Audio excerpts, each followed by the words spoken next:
வணக்கம். நிலவன் டிவி செய்திகளுக்காக தனலட்சுமி. குடியாத்தத்தில் மத சார்பற்ற முற்போக்கு கூட்டணி சார்பில் நடைபெற்ற மாபெரும் கண்டன ஆர்ப்பாட்டம். வேலூர் மாவட்டம் குடியாத்தம் பழைய பேருந்து நிலையத்தில் மத சார்பற்ற முற்போக்கு கூட்டணி சார்பில் மாபெரும் கண்டன ஆர்ப்பாட்டம் நடைபெற்றது.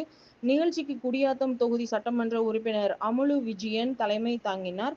குடியாத்தம் நகர மன்ற தலைவர் எஸ் சவுந்தரராஜன் வரவேற்புரையாற்றினார். இந்நிகழ்ச்சியில் கேஸ் விலை உயர்வு தட்டுப்பாடு குறித்தும் மத்திய அரசை கண்டித்து மாபெரும் கண்டன ஆர்ப்பாட்டம் நடைபெற்றது. இந்நிகழ்ச்சியில் அரசு மருத்துவமனை ஆலோசனை குழு உறுப்பினர் கல்லூர் ரவி, நகரமன்ற உறுப்பினர்கள் GS, அரசு ஆட்டோ மோகன், சுமதி, மகாலிங்கம், புவியரசி மற்றும் கூட்டணி கட்சி நிர்வாகிகள் பலர் கலந்து கொண்டனர்.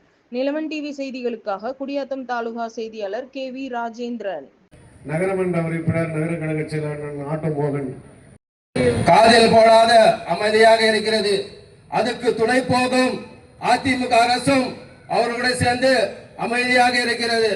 இதையெல்லாம் நம் மக்களுக்கு பாதிக்கின்றது. இன்னைக்கு கேஸ், சாலை ஓர வியாபாரிகள் இன்னைக்கு அவல நிலை. சின்ன சின்ன வியாபாரிகள், ஹோட்டல் வைக்கிறவர்களுக்கு கேஸ் இல்லை. அவங்க எல்லாம் இன்னைக்கு கடை